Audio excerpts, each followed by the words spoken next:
We will then toggle, not quite yet though, but after the brief introductions, we'll toggle to a slide that sort of organizes the topic of remote investigations into a series of phases. And we will invite the audience to look at that image in a few minutes and answer a polling question in terms of what aspects of the investigation sort of life cycle is of greatest interest to you, the audience.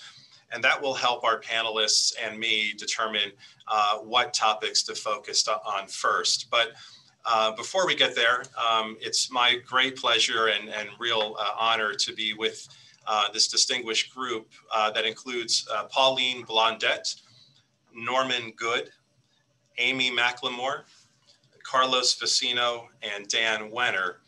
So for right now, we're going to toggle to the PowerPoint slide that I mentioned, let the audience take a look at it, begin answering the polling question, and then as the polling question, as the polling is coming back, we will, in parallel, let each of our panelists introduce himself or herself. So for the audience, what you're looking at here on the screen, or at least you should be seeing on the screen, is a very high level look at what a typical investigation process looks like from beginning to end, beginning with the first step, the planning work step, which should take place before any investigation is undertaken. And then you have sort of your traditional work steps that follow. That would include document and data collection. That would include interviews. It would then include analyzing the information that has been gleaned from the previous work steps, synthesizing the information, sort of drilling down on the root cause, and then finally pulling all of that together in a report. Running throughout the process, sort of transcending these work steps, is a series of considerations that include legal considerations like maintaining privilege, preserving evidence, etc., leveraging technology, particularly now with a remote working environment that we're all dealing with globally.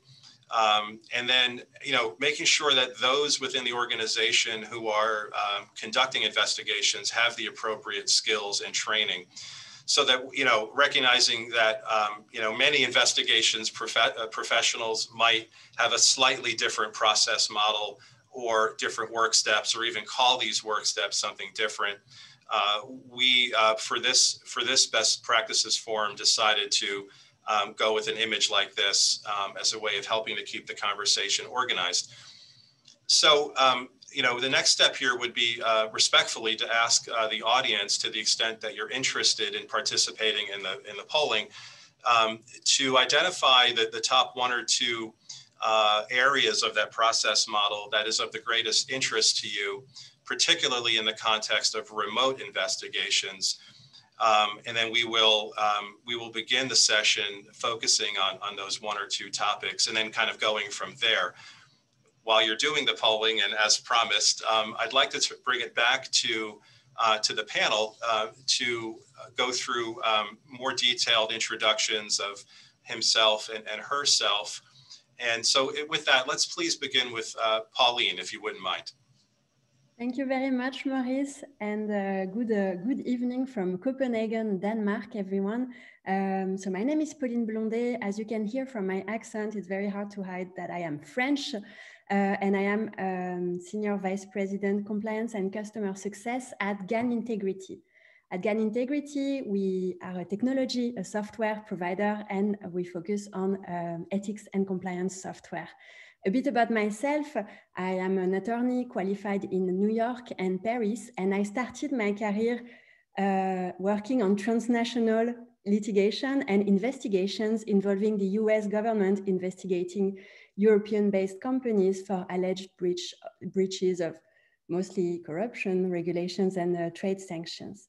I then moved in-house where I created an ethics and compliance department in the wines and spirits industry. And I was regularly searching, I'm a bit of a nerd, I must say, and I was searching for solutions to help me do my job better. That's how I met GAN Integrity.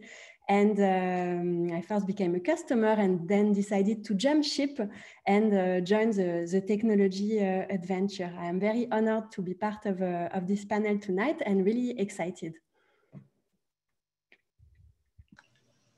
Terrific. Thank you, Pauline. Let's go to Dan Werner next, please. Hi, I'm Dan Wenner. I'm Vice President and Associate General Counsel at Raytheon Technologies, which is a company that was born last year of the merger between Raytheon Company and United Technologies.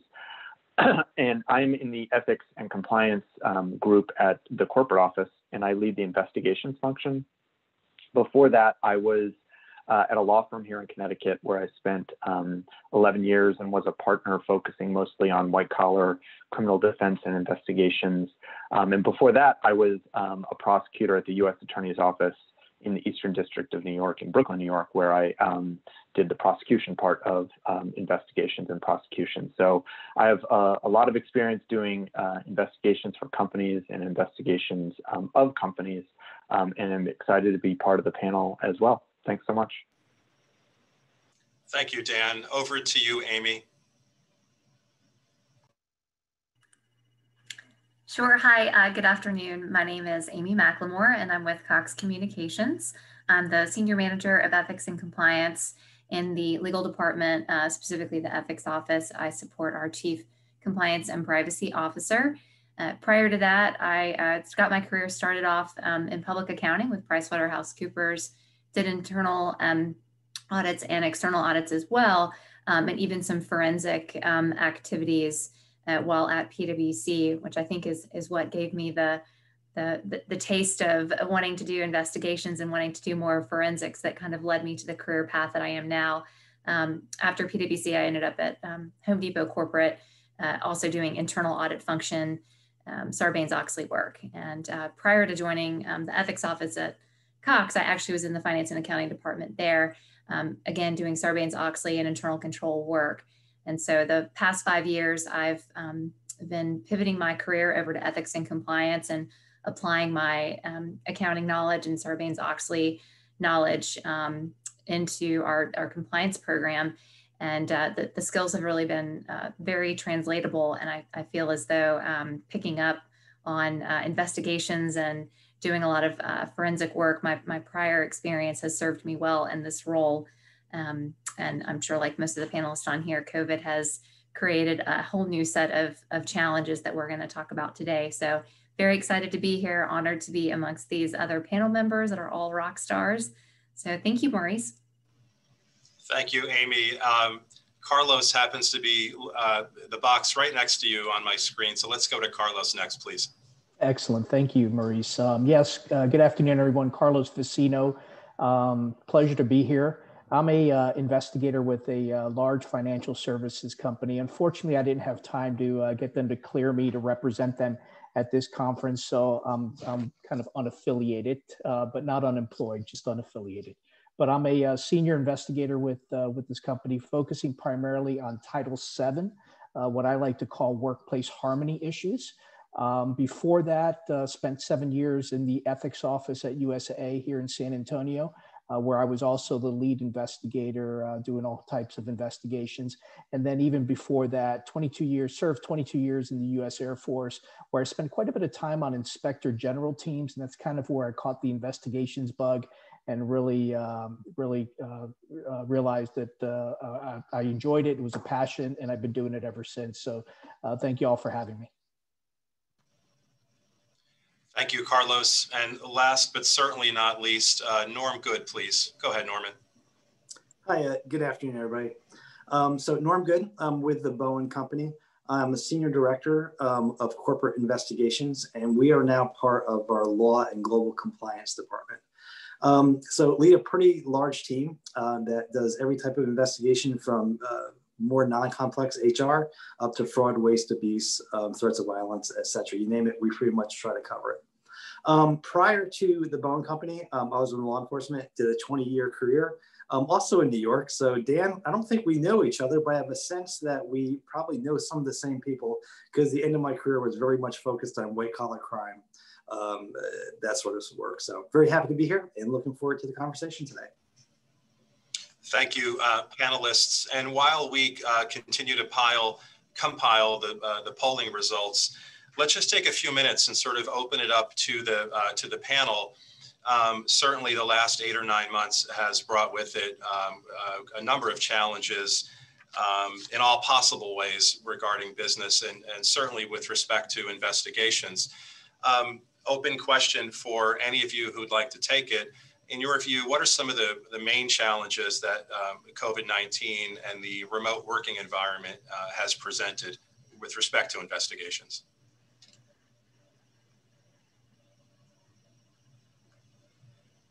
I can go ahead and jump in on that first topic. There are actually 2 things that come to my mind. First, it surrounds really around kind of the interview process of different subjects or witnesses. A very powerful tactic that we have as investigators is the element of surprise. And so there are a lot of days where you can be on a campus in a building and your subject is just sitting on another floor from you. And you can go and intercept that person pretty easily and get them captive to be able to ask your set of questions. Obviously, we're going to dive pretty deep into that topic, I hope, today in this panel conversation. The only other thing that I can really think of that's been a challenge is just that in COVID life, everyone's schedule is even more hectic than it was before. So when you have an investigative team and you're trying to get everybody together, get everyone on the same page, give updates, finding just the time on the calendars, because people are working different hours to accommodate, virtual learning of their children. So everyone's schedules are just a little off, and everyone's so booked up with Zoom calls that it's hard to get everyone together than it was before. So. Thank you, Amy. If I may build on this, a challenge that I see that we see very much amongst our customers is the need, as everybody, including investigative teams, have now to work remote. We feel that there is a challenge into ensuring consistency across the investigation processes. So often there is a strong written investigation process, but there is an increased need for aligning with the investigative team very, very tightly to avoid discrepancies and inconsistencies in the processes. And we see a lot of challenges into creating guidelines and safeguards to make sure these processes are followed in the same way by all the teams involved in investigations. Okay, anybody else before we toggle to Liam to check on the polling? Yeah, Maurice, is Norm. I just add in, when you're dealing with a union population as well, having that coordination done up front to make sure that there is that representation available when employees ask for it and seek it has really been one of the challenges that we've been trying to work through and make sure that we're supporting employee rights as well as making sure that we're being efficient in doing our investigations. And I'm sorry about that. I'll turn that off. And Maurice, if I can add as well, I would say that what I'm finding is a lot, obviously our workplace is in flux, right? So our policies, procedures, processes, everything is changing. Everything is bending to try to adapt to this new environment. And that's obviously leading to a lot of misunderstandings. And we all know that misunderstandings lead to allegations, because when people don't know what's going on, they assume the worst and they raise their hand, which is a wonderful thing, but it is leading to a lot of misunderstandings. So I think we're spending a lot of time just adapting to the change and looking at things that in the past may not have even been reported, but now they are, because people just don't understand what's going on. Okay, thank you, guys. Liam, could we kindly check in on the polling and see where we stand? Interviews overwhelmingly, not a surprise, I suppose. Thank you, Liam. I guess we'll start there.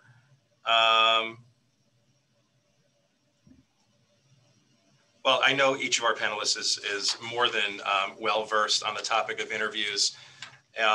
Let me open it up because it looks like each of you is prepared to speak to that topic. Maybe Dan, would you like to start us off, please? Sure. And I was going to say, when Carlos was talking, and it's good that the poll created the nice segue.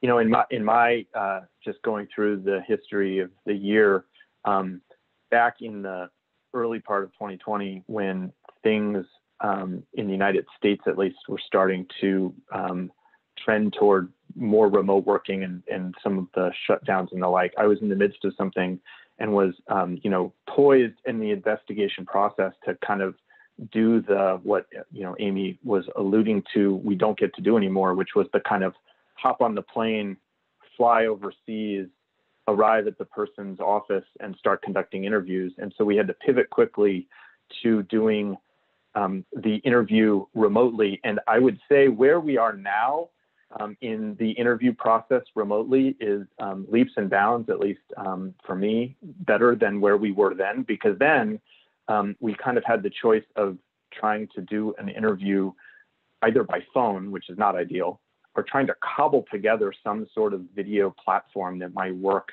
And so I just have this recollection of sitting in my bedroom with like a computer, trying to look at documents, and I had emailed documents to the person I was interviewing, and I had FaceTime up on my phone, and she had FaceTime, but somebody couldn't use FaceTime because the country they're in doesn't allow FaceTime. So they were on the phone. It was just a mess. And I would say that now it's not as good as being in person, certainly, but it is much, much better. And I think that the one thing that I have noticed in interviews that I find to be the hardest to overcome is what I would imagine lots of people currently are doing, which is sitting in front of a computer. And usually when you're interviewing somebody, you're in a conference room. They aren't sitting in front of a computer. They're just answering your questions. Maybe you have a computer with your outline or whatever. But what I find now is the impulse of the interviewee to look for documents in their emails when some topic comes up, or try to search something. And as an interviewer on this side of the Zoom or whatever platform people use, it's hard to have visibility into that. And it makes it very frustrating, because I find that when I'm trying to get their attention and focus, I don't know what they're looking at or what they're doing or what they're reading. And it's very distracting. So I find that the interviews are less productive than they had been when it was in a conference room with somebody across the way. Carlos, thank you, Dan. Carlos, would you like to weigh in on the topic of interviews as well? Yeah, absolutely. Thank you, Maurice. You know, a little context here. I previously was with an organization where we did almost 100% of our interviews were face-to-face. I also traveled to other locations to conduct my interviews. Now I do 100% of my interviews over the phone. And I got to tell you, that was a huge paradigm change that I don't know at first that I believed in it, but having done it for a little over a year now, I got to tell you, I don't know that I'd go back. I think that what's important, what the difference is, in the past, I can sit across somebody and I can just say, hey, tell me what's going on. Just talk to me. And I really didn't have to prepare much. Now, I find that preparation is key. Doing my research, digging into the forensics, really digging into past cases and historical cases so that I'm prepared for the interview. Because what we also do where I work now is we script our questions. So all of our questions are scripted as well. First time I've ever done that. But I'll tell you, I've become kind of a believer in both of those techniques because I think it enables you, particularly in this environment, it really enables you to ask the questions, get to the root of what you're looking for, get to the root of the allegation. And I think it helps control the interview also a little bit easier. In the past, I found that some interviews would kind of evolve into a therapy session. I don't find that happening as much over the phone. So I think that, I think the way that I'm doing things now and the way that I think more of us are going to start doing things, what I would recommend is, don't be too skeptical, try it, because it really does have some benefits. Yeah, what's interesting here is, I mean, we're certainly, I guess in this discussion, touching on both challenges and benefits of the remote, interview sort of approach. Let's stay on this topic for a while. Clearly, the majority of the audience was interested in it. I know there's a lot more to talk about. So, as we think about that process model and some of the subpoints under investigations, particularly the three topics that cut across the entire investigations process: legal considerations, technology challenges. Dan touched on a few of those, as well as having the appropriate training. Maybe we can take this topic in that direction. Maybe Pauline, anything you'd like to add to this discussion on interviews?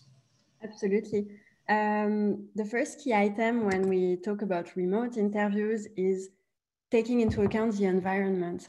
Carlos was touching a bit on the fact that it's much harder when you're on a video to establish rapport.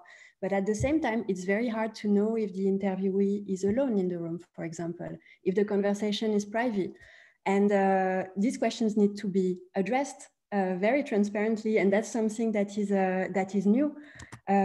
In particular, you want to maintain the privilege, if a privilege is intended on the conversation.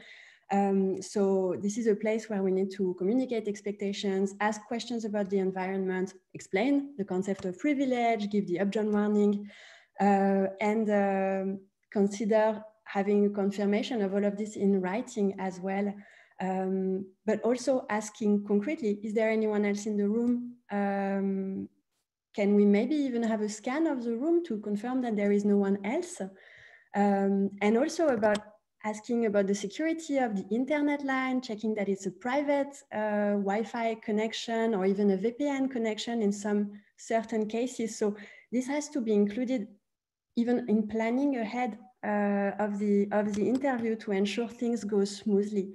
I think we should also not be scared of potentially stopping or halting the interview if these conditions are not met, or if the interviewee cannot focus because, for example, a child is jumping in the room and needs immediate attention. These are the realities we are facing with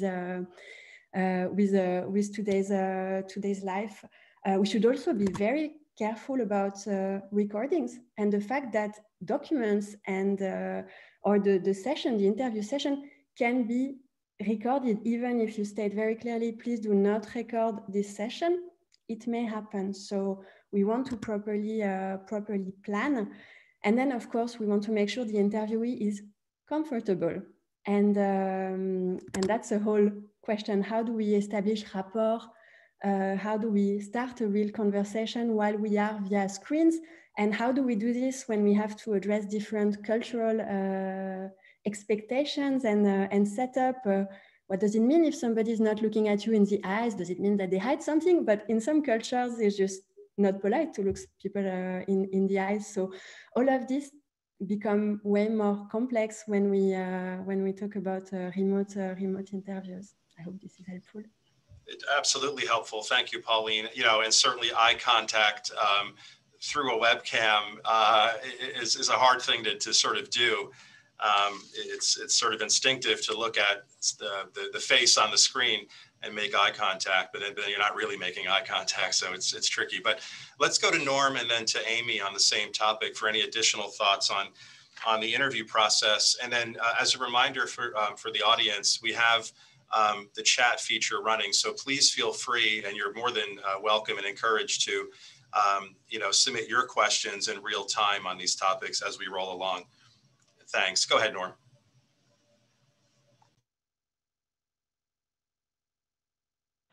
Hey, Norm, you're on mute. Can you hear me now? So Pauline really hit on some of the key points I want to emphasize. I think we need to do things that we've taken for granted in the past, which is when you walk into the room, you know who is there with you, right? To Dan's point earlier, you have the ability to control what's inside the room with you as well to help keep the focus on the interview and the conversation. But when we're doing these remote interviews, for us, it's very important to also ask specifically, so who else is in the room with you? Are you recording this, to Pauline's point? And actually capture that as part of our documentation. A lot of times we won't be able to know for certain, right, whether or not they're being honest and forthcoming or not. But if it comes out later, then at least we've got that captured up front, what our understandings were, and we explained exactly the same to the person that we're talking to, we're not recording this, or if there is a person, who they are, et cetera, et cetera. So I think that part of it is really, really crucial. The other part of it is, for us with Bowen Company, we support, customers in over 150 countries. And so I've got investigators in 5 different countries. So remote investigations has been something that we've always done. And will always continue to do. Where the difference has been, on those really crucial interviews, we had the ability to jump on the airplane, and now we no longer have that. And technology may not be, allowed. It may not be available to do the webcams or WebEx, whatever that you use. And we are required, to kind of go to simply that telephone interview. And then you got to think about what is the best way to actually capture and record that conversation. Is it that you do a written statement and you send it off to the person, have them review it, send it back and confirm? Do you have a witness that's in the room with you? And then you do a record of discussion? Is there another method? And I think all those sort of things are part of the planning aspect that you have to think about when you get into that interview. Because a lot of the things that we used to have the ability to control, we no longer have that ability. And so in some ways it's taken away, some of our tools in interviewing. So we just got to think ahead and how we prepare as we kind of move forward. Norm, maybe let's just drill down a little bit more, if we can, before going to Amy, on any additional leading practices or insights that you might have in terms of how best to prepare, either telephonically or video-based, for interviews. For me? Yes, please. Yeah.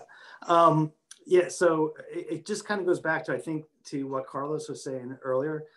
You really need to know what questions that you're going to be going into the interview with.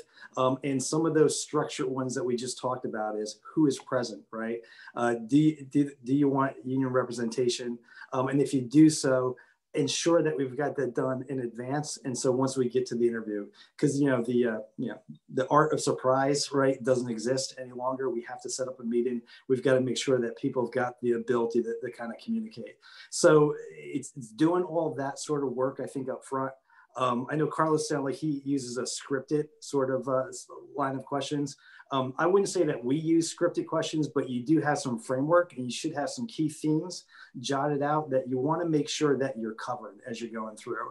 And I think it's also looking at, the risk that's involved. Is an attorney-client privilege case?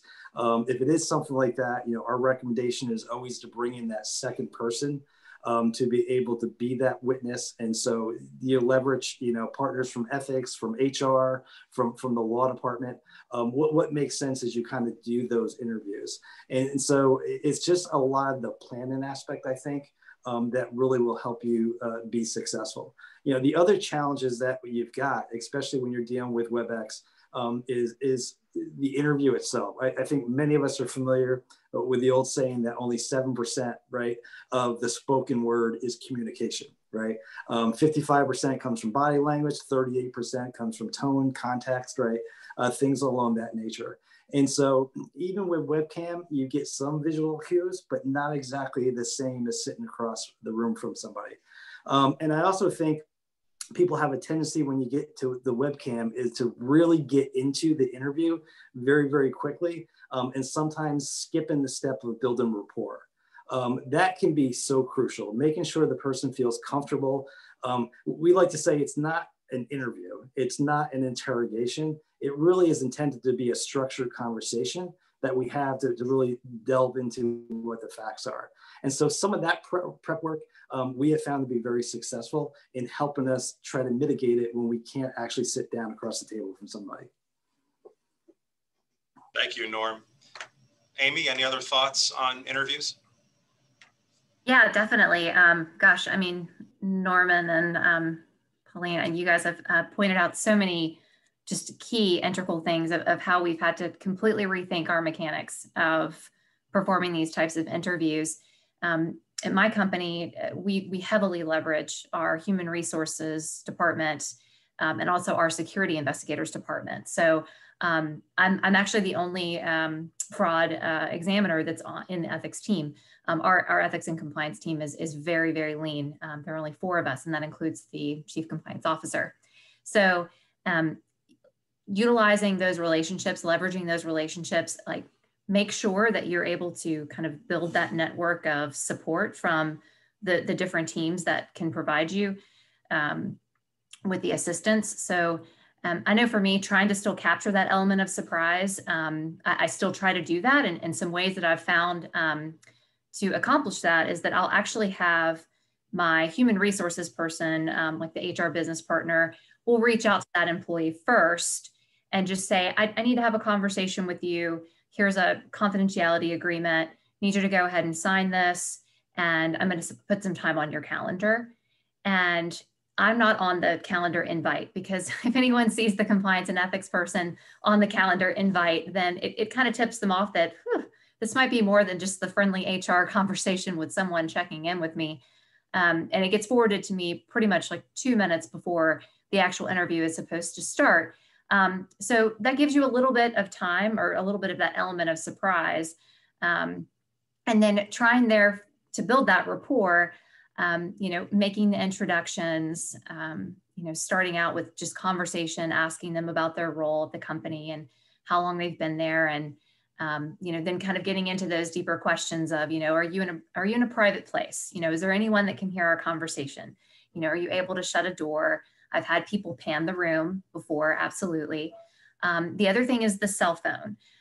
The cell phone is it's horrible in these situations where you have to ask them, can you please put it on airplane mode, or could you just turn it off altogether?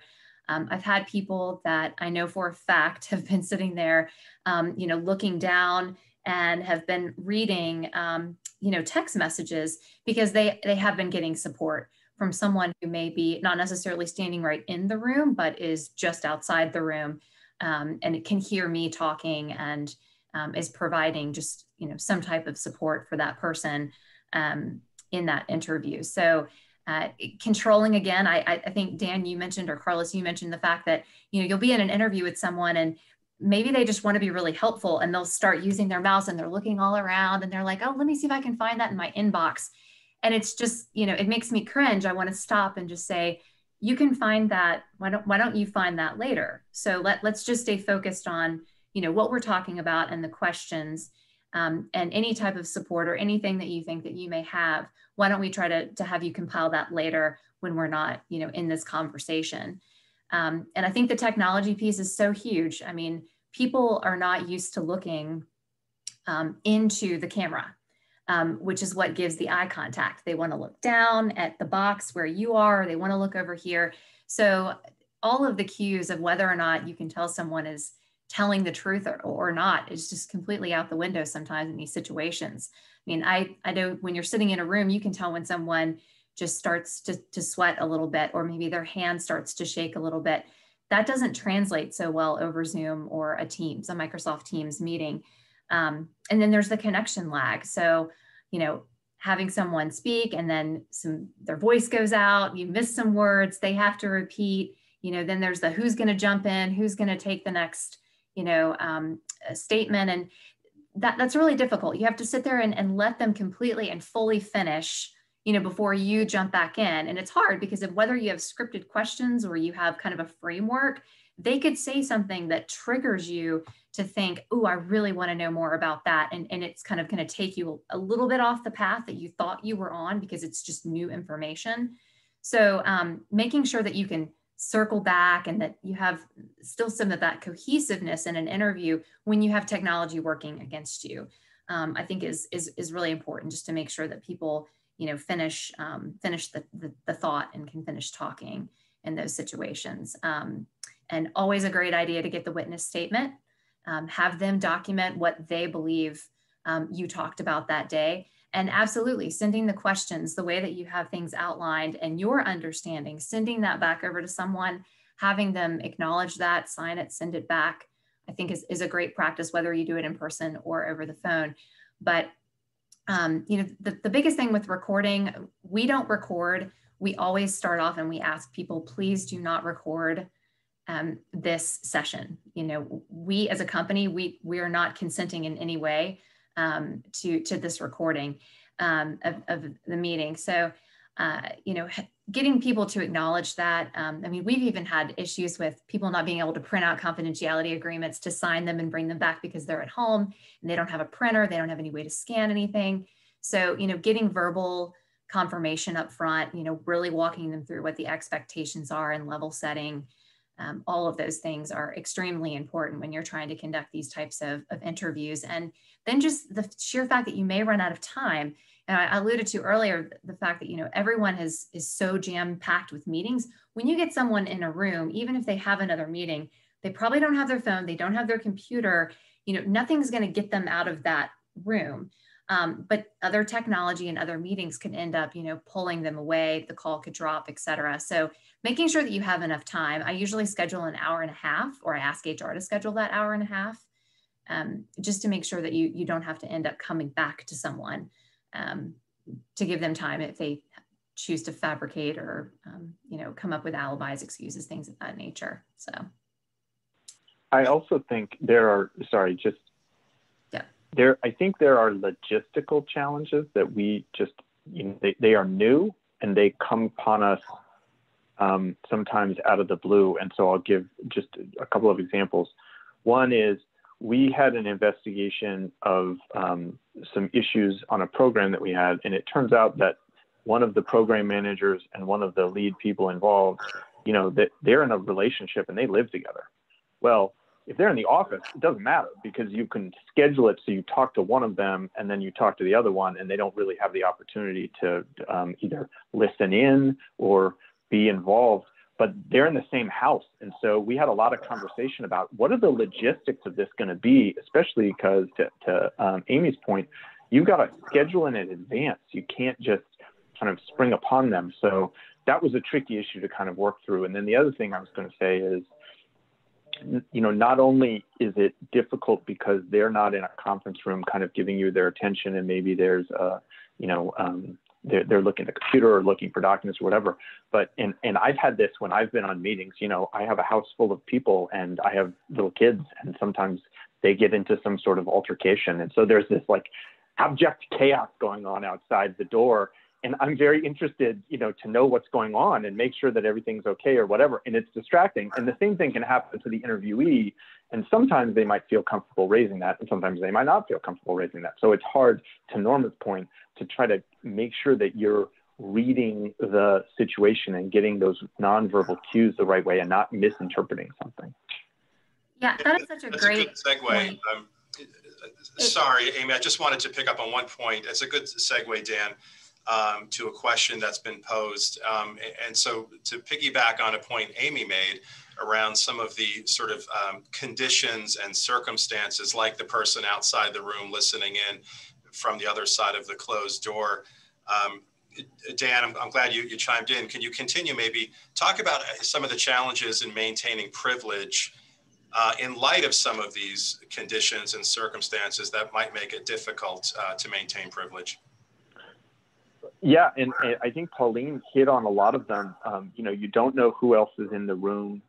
You don't know who might be listening. So even if you scan the room, if there's somebody, outside who can hear, and even if it's not some sort of, sinister situation where somebody is deliberately listening in to try to, give information to the person who's being interviewed, again, like I'm in a house with other people. And so it is possible that whatever the conversation is, somebody else might be overhearing it. I don't know that there has come, it's come to the fulcrum of like whether that is somehow defeats the privilege if there's somebody else, who happens to be in. I'm not aware of court cases that have dealt with that lately, but I think that's something that's important to kind of keep in mind, especially if it's a very sensitive issue of who else is in the house talking with the person, and especially because, and again, it's just things that you don't have to think about before. So if you have an interview subject who's in a conference room, who you're talking to about something, it doesn't matter who their spouse is,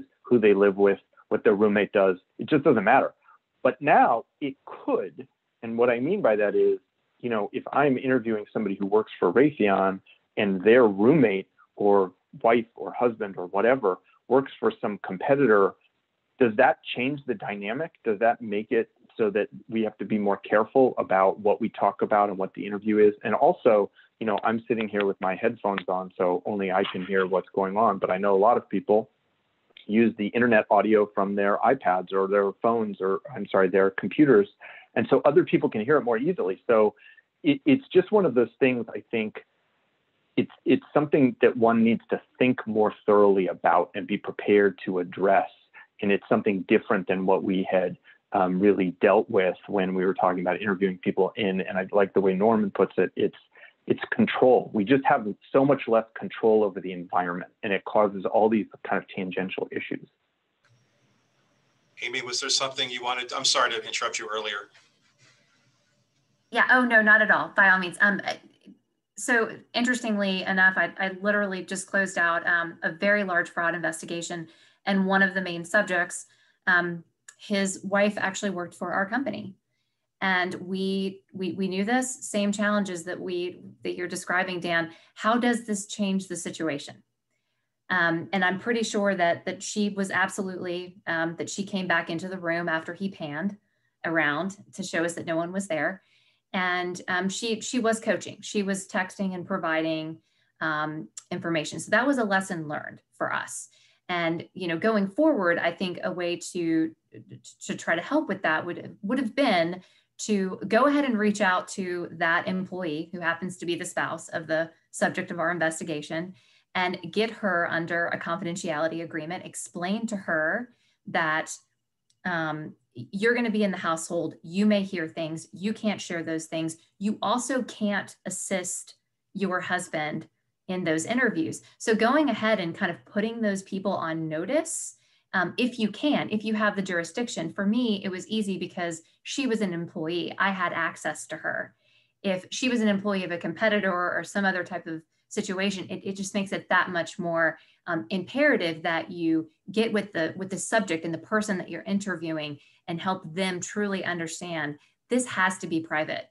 You know, I'm not asking you to leave your home, but you've got to get to a place where you're private, you're secluded, so that we don't end up having the privilege and the confidentiality, you know, waived because of someone else in that room. I think there are going to be a lot of cases that are going to end up coming out of this, this new work from everywhere type of situation long after COVID is gone. So I actually just saw something that says, what does your confidentiality agreement cover? Sure. So it basically lays down the expectations and outline of, you know, as an employee of our company, we expect you to fully cooperate. We expect you to be honest, and we expect you to not impede this investigation in any manner or create any hindrances. And we also expect that in the perpetuity of your employment, that you will not talk to anyone about this investigation except for the people that we outline here. And usually that's myself and an HR representative, and that's it. We even say, you know, please don't talk to anyone outside of work about this that doesn't work for our company. I mean, this is confidential. No one should know about it besides just yourself. And that's always one of the things I open up an interview with. I sit down with that person and I just say, have you talked to anybody about this? You know, did you tell anyone that you got this invitation? You know, do you know why you're here today? And have you speculated about that with anyone else, you know, your boss, anybody? Because a lot of times people will pick up the phone and they'll call their boss and they'll say, hey, HR just reached out to me to have this meeting. And that's not good. You know, that means they weren't listening. They didn't clearly read the confidentiality agreement. They shouldn't have done that. So that's usually the first question I ask people when I go in is just, do you have questions about the agreement? Let me review it with you so that you fully understand and how to comply with it. Thank you, Amy. We had a question come in regarding best practices for sharing documents in a remote environment. Maybe we can kind of couple that up with a continued discussion around privilege to the extent appropriate. So anybody, this is for anybody, maybe Pauline, if you don't mind, any thoughts about best practices for sharing documents in this remote environment? And if there's an aspect of privilege, that'd be great too. Sure. So I'm sharing documents. I often err on the fact of not sending the documents in advance, but rather doing some screen Sharing, of course, making sure the platform we screen share on is secure. Also making sure what you are about to share is not all your desktop and with everything else, or some documentation that should absolutely not be seen by the interviewee, for example. So some people can recommend using another computer to do the document sharing or the document showing in the conference or the video call. So I think that's a good practice. Also keep it to the general principles. Usually we share documents that the interviewee has maybe seen in the past or that concerns the interviewee, so that they are talking about something that they should have seen. Like often it will be their email or document that they have come across in the past. I would also say, it's a very trivial thing, but numbering the document for the ease of reference can make things easier. Yeah, I would also just add for that, one of the kind of setting the ground rules up front is that if you are going to be sharing documents, I usually go ahead and tell that person, please do not attempt to capture an image of these documents that I'm sharing with you. You know, as much notice as you can put people on about what they can and cannot do in these interviews, I think is very, very key, and hopefully will keep them honest, because it's very simple for them. I mean, I had someone one time hold their phone up and literally tried to take a picture of my screen, but if they just reached over and hit print screen, then that captures that image and I'm none the wiser. So I think getting that out up in front on your ground rules is important. So. Thank you, Amy. Carlos, anything that you would add in the context of either interviews broadly, document sharing, or privilege would be welcomed? Yeah, of course, Maurice. You know, I also just saw the chat question that came up about nonverbal language and videos. Again, I think I have a unique perspective because I do all of my interviews over the phone. So I have zero visual. Everything is verbal. But again, I'm going to go back to, I think that that's where preparation is the key. How you structure the interview, the flow of the interview, so that you can get to the core questions and the core issues. And I think the best way to illustrate this is an example. I had a case not too long ago where it was a sexual harassment allegation, and it could have, quite frankly, been a classic he said, she said, right? Because there were no other witnesses. It was something that happened in a secluded area of the workplace. There were no witnesses, but based on the research that I did, I noticed that the subject had previously been accused of sexual harassment by actually a customer. That I wouldn't say that was investigated. That was looked into, but not fully investigated.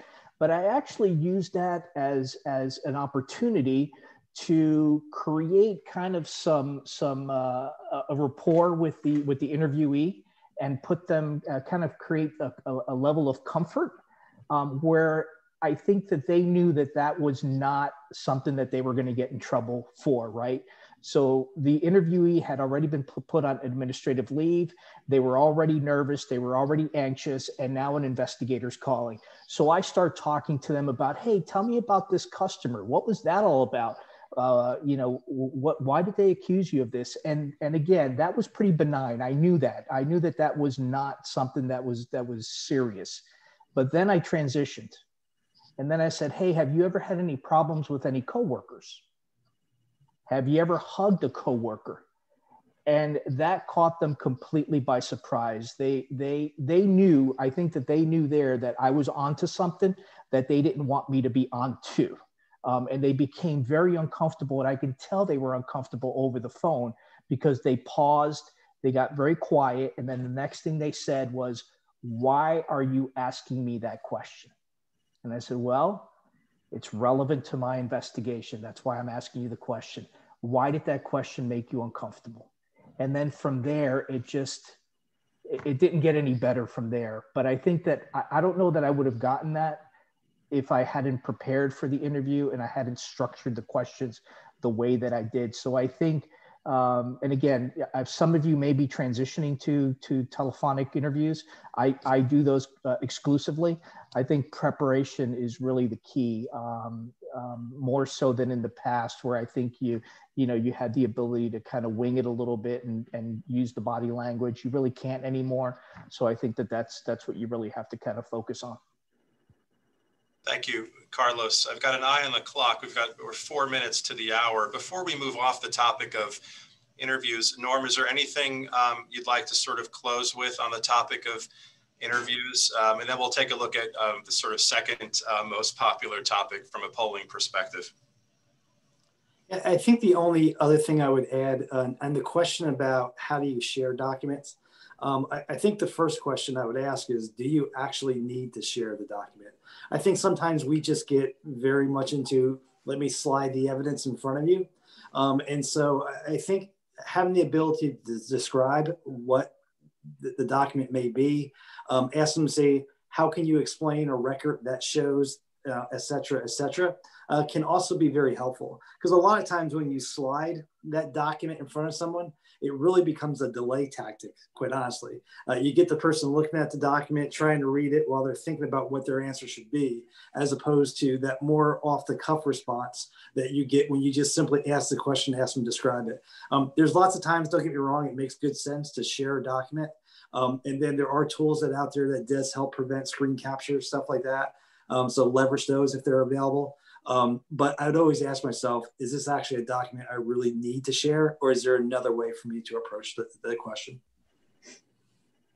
Sure. Hey, Maurice, we've got a question in the chat just about nonverbal language, and I think absolutely, if you can't see the person clearly that you're interviewing, if it is dim or they're too far away or they're doing the nostril in the camera move for you, I think at the beginning of that interview, it is completely okay to tell the person, I need to be able to see your face and to see you clearly for us to have a conversation and get it right. Have them adjust lighting and the camera, move closer, farther away, whatever it is that you need to do to establish a good view of the person, so that you may be able to pick up on some of those kind of nonverbal cues. People sometimes are resident to even turn the camera on. I go ahead and have HR let them know that you need to be camera ready for the interview, so that there are just no excuses at the last minute, because that's something that we've run into where someone says, gosh, I'm still in my pajamas, or I've got moving boxes all over the place. I really don't want to turn my camera on. And that was a lesson learned in COVID world. So. Thank you, Amy, and thanks for catching that question. Appreciate Sure. that.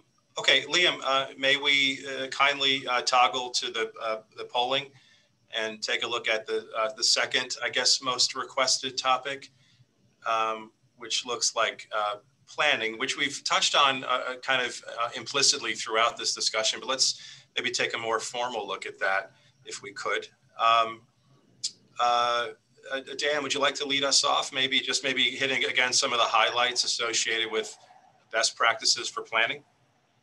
Yeah, I think, and I think Carlos has really hit the nail on the head with it. It's really thinking through things, and I think they are unexpected things that come up that we hadn't had to think about before. So I think planning, as Amy's been talking about, what are the initial, Amy and Pauline, what are the initial discussion points you're going to have? I mean, we're all familiar with Upjohn warnings, but what else are you going to ask the interviewee? And then also, I was just thinking about this as they were talking, how are you going to do that? Because it's kind of a challenge in thinking of how you ask these questions about who else is in the room, maybe, or ask them to pan the room or whatever, but you're also trying to develop rapport with them, and that can be kind of off-putting. And I know that sometimes people even feel like the Upjohn warnings can be off-putting. So really planning through and thinking through how it is that you're going to make those requests, what you're going to say, how you're going to talk about it. And then the other thing that I was thinking of that's just different is, and Amy had hit on this earlier about scheduling and the like. In the past, it was easy to say, okay, the investigation team is going to block out 3 days, and we're going to fly to whatever location, and we're going to do these interviews in this order. And we've thought through, who we want to talk to first and last, and what documents we're going to show and what we're going to hold back and all that sort of stuff. And now you can't do that because you have to find time on people's schedules. I think people are, it's more difficult to get them to just release time. And as she said, you don't have that kind of built-in, we're going to do this interview and then we're kind of huddle, and then we'll do this interview and we'll kind of huddle, and we'll do this interview and kind of huddle. So I think it is trying to think through what the logistics of the investigation are going to look like, and really giving thought to who you want to talk to first and second, and over how many days. And then the other thing I would add is, I think time, and Amy had mentioned this before as well, I think things just take longer over, say, Zoom or telephone or whatever, than they did in person, because of these kind of technological challenges that we've been talking about. So giving yourself more time in order to make sure you get through it, because the whole investigation can be derailed if you schedule an hour with somebody and you're halfway through what you need to talk to them about, and whatever they're going to tell you is kind of the precursor to what you're going to talk to the next person about. So making sure that you have enough time in advance, I think, is really crucial in the planning stages. So I guess my bottom line takeaway is, I think these situations in this environment just makes there be more thought that that needs to be given to things that were previously just kind of second nature to people. You get together, you can say, okay, this is what we're going to do, and then just go do it. And here, I think you just have to be more thoughtful and deliberate to make sure that you're addressing and thinking about what challenges might spring up. Thanks, Dan. Let's go to Pauline and then to Carlos for additional thoughts on planning. Sure, with pleasure. And maybe I can add a little bit about transnational and cross-jurisdictional and cross-jurisdictional planning in that respect. It's key in today's world to be hyper prepared. So we were prepared before. Now we need to over prepare everything for the remote environment. So it means having the investigation protocols ready, align them with the company values, the standard, and then account maybe in advance. And some companies have this very well planned already, account for regions and country specific requirements, or at least regional requirements that they may face, and be ready for the key procedural distinctions. Be ready to work with colleagues all around the world and to work remotely with them, which does not always facilitate an easy communication where you can all get in the room and discuss what you're going to do.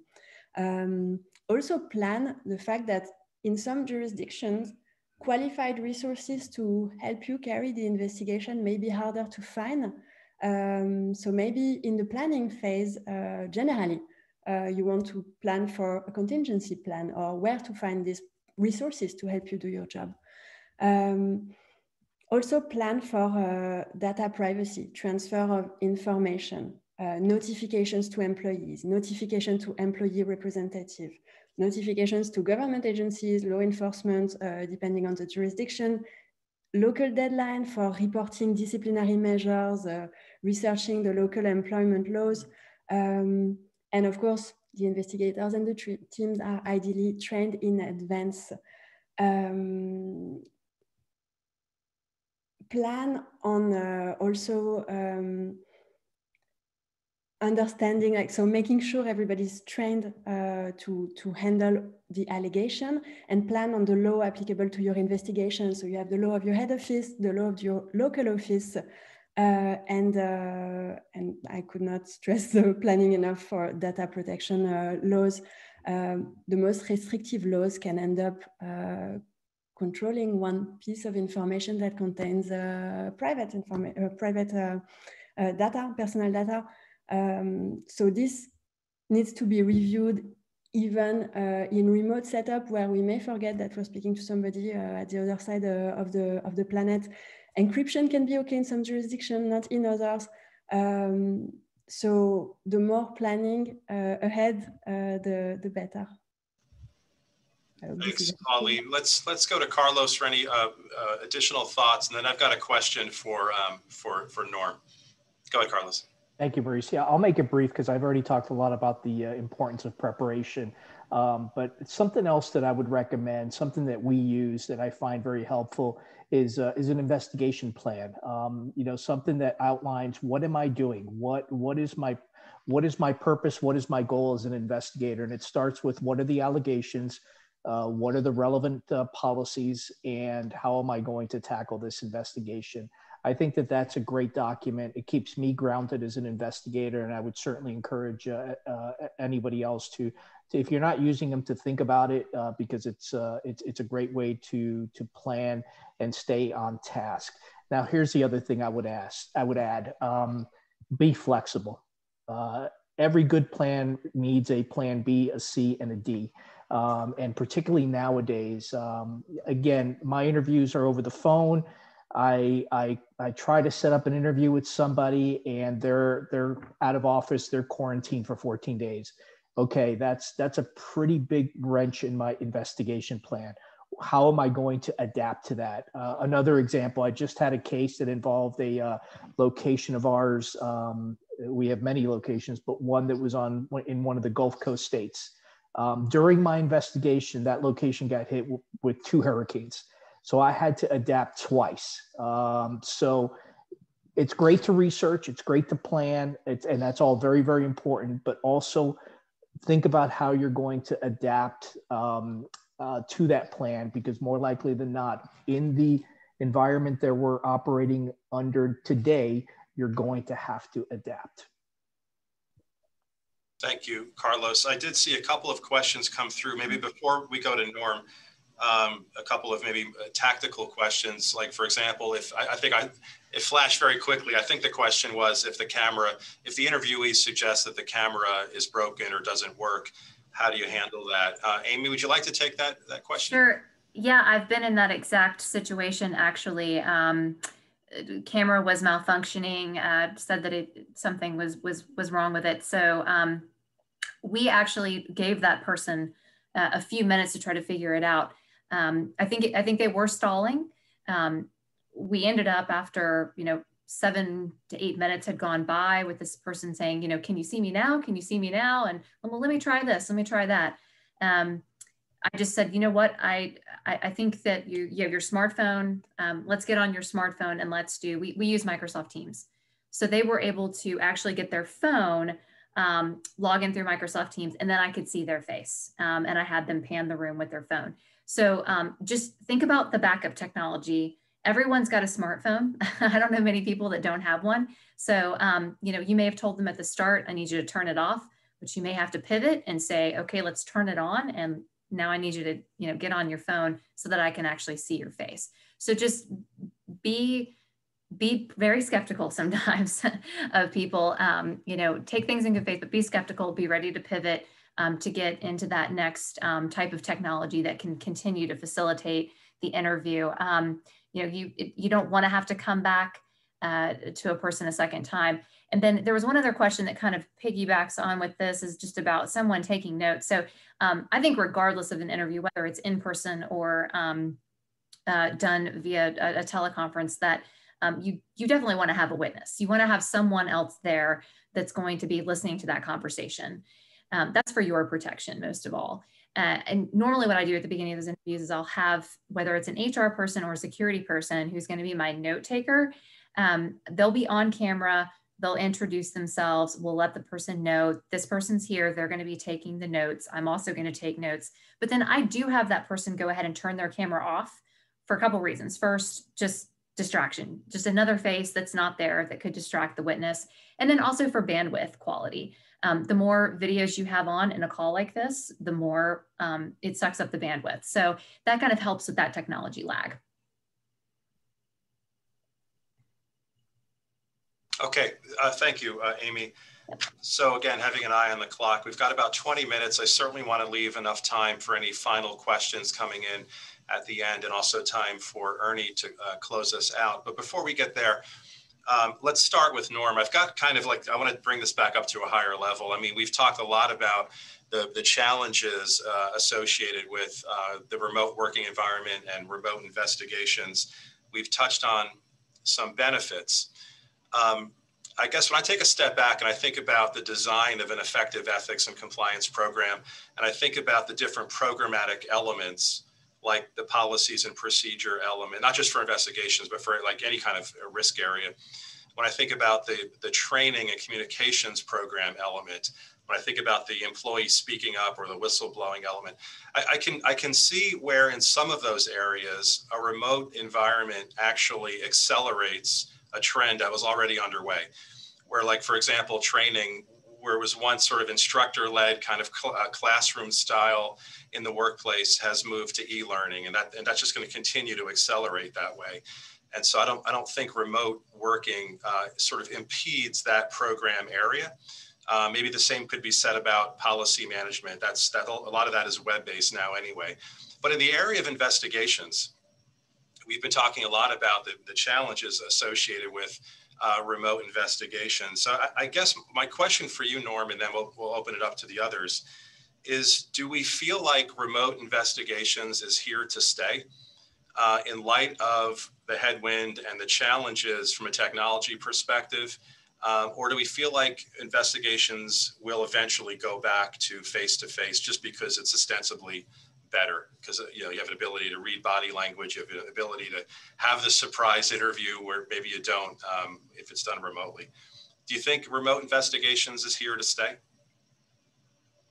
Yeah, from my perspective, absolutely. And as I said before, we were doing remote investigations well before COVID. It's just the reality of resources being so spread out. It's just that the number of remote investigations has gone up quite a bit.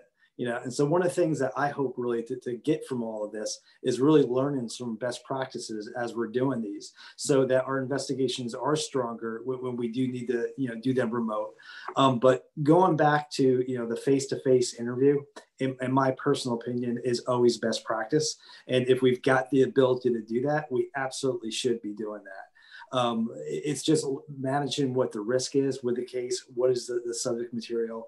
And sometimes, the interview itself, it actually may be better off remote, or it may be better off, in person. And I'll just give you an example going back to my old law enforcement days. We used to do a lot of interviews in people's homes because that's where they felt most comfortable.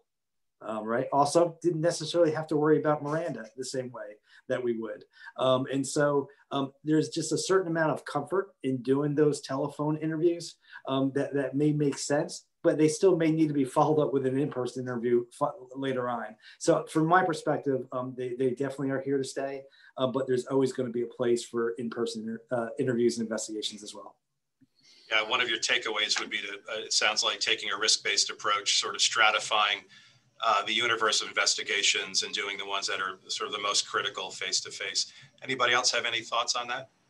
Yeah, I was just going to say, I think that's exactly right. And I think that it's just going to be, if I were looking in the future, which I'm always terrible at predicting, but I think it's going to be a matter of it's going to be part of the conversation when something comes up. Is this something that we need to do in person, or is it something that we can do remotely? And I think even before, COVID, that was something that came up about using the telephone maybe, or maybe doing video interviews. But I think it's not only the nature of the investigation, but also the nature of the person involved, I shouldn't say the person, but the allegations, like what do they relate to? And then I would also think, whether it is kind of an internal investigation in reaction to a government reach out, or something that might have to be shown to the government, or if it's something that is, purely internal. And it made me think of one other thing that had come up that I know, and I mentioned, you don't know what people are doing. We had something recently where the person who was being interviewed was simultaneously chatting with one of the other subjects of the interview during the interview. And so we wouldn't have known that, but for some fluke where he shared his screen and something popped up, which was kind of odd. But if that doesn't happen, which I think is unusual, that the interviewee would share their screen, you might not know what's going on. And I think sometimes the nature of the interview and what the allegations might be are so crucial. And to go back to Norman's point, you want the control, even though it is a resource issue, and even though maybe it isn't, quote, necessary. It's part of the conversation from my point of view about whether it's better to just make sure that you're sure that they're not chatting with somebody else or getting information from somebody else and that kind of thing. Thanks, Dan. Anybody else on the topic? Yeah, I couldn't agree more. I think the type of allegation that I think you also have to think about the people that are involved. So when I am handling an investigation that involves the officer of the company, that is very different than an allegation that involves maybe like a frontline worker. Again, allegation type really matters, but I think you also have to look at who are you investigating, what is their level and importance to the company, and how you would go about planning that investigation and whether or not you get that person captive in person or over video. Yeah, you know, one of the, in my last in-house role, one of the sort of concepts I came up with was this idea of closing the ethics loop, was the phrase that I came up with, where, you know, incumbent on the chief compliance officer to, you know, not only sort of feed the findings of investigations and trends and themes back into the ethics and compliance strategy, but also closing out with the underlying or with the original reporter to the extent appropriate, you know, bearing in mind confidentiality and so forth, so that the employee who came forward, you know, is satisfied to some degree that the matter was looked into. Maybe that's something worth touching on here. From a remote perspective, how does that happen? How do you do that? Anybody can take that. And Marie said, happy to talk to that because I just had that conversation twice this week. Again, over the phone, following up with, we call them reporting parties, but following up with them at the end of the investigation. We also have touch points throughout the investigation, but at the end of the investigation, following up with them and letting them know that their concern was thoroughly, fairly, impartially investigated. We obviously don't discuss details of the results, but we do have to assure them that somebody did something about what they raised their hand about, because otherwise you lose faith in the entire process, in the company, in the system, what have you. So that is a very important part of our investigation process, is that closure with the reporting party at the very end. I agree with Carlos very much. The worst thing is for an employee to report, or anyone to report something and then face a black box without that communication loop. You forget to build the trust in the system and the confidence in that whole ethics and the culture of the organization. I also recommend the use of secure reporting portal. If you have a whistleblowing reporting portal, you can even communicate with somebody who raised a concern anonymously and keep them posted, of course, within the respect of all the laws applicable, but give them a response and regular information. I think it's also very key to consider, as an organization, generally communicating to the broader organization about number of cases that have been investigated, or in any case about the fact that if somebody violates an internal rule, actions and sanctions are taken. So of course, before we do that, we should ask ourselves, is it necessary? Do people need to know? Is it going to have a beneficial effect on the culture of trust in the organization? But I generally recommend doing this because it contributes to the trust building in the system. Thank you, Pauline. I haven't seen the chat number of questions increase. Let me just maybe ask one more kind of bigger picture question before moving to turn it back to Ernie. And so I sort of glossed over this when I was setting up the previous question, but you know, it's certainly a leading practice for ethics and compliance program leaders and heads of investigations to take a 12-month or 24-month look back at key trends and key themes, and then sort of feed those issues and those findings back into the ethics and compliance strategy, almost as part of the risk assessment process, so that you know, compliance programs are being enhanced accordingly in certain key, you know, risk domains and so forth. Does the and we know plenty of organizations that do that well, and some that are still kind of early in that journey who don't kind of make those linkages back to the ethics and compliance strategy. Does the remote environment make it easier or harder, in your guys' view, to sort of feed those themes and trends back into the broader ethics and compliance strategy from a program enhancement perspective? I don't know, and I don't mean to dispute the premise, but I think the issue is maybe not the feeding it back. I think it's that this season that we are in is going to be so anomalous in terms of the types of things that we're seeing that I don't know. I think it's almost going to have like, the Marist asterisk when we look at 2020 as what were the themes or the trends this year. I think it might be worthwhile to take a harder look at previous and post and maybe put an asterisk next to what's going on now, just because the remote environment is so different. And, at our company, I see, given my role, all the allegations that come in our compliance system. And I can say, before this year, it was a good smattering of a lot of different things. This year, it is very frequently person emailed something to their home in order to print, person emailed something to themselves in order to view. There is just a lot of that going on, which is obviously an issue that we are addressing and need to address. But it is, I think, anomalous to this situation and the environment we're in, and not the trend that we would have seen last year. I mean, I can say that because I saw it a couple of times, but not very frequently.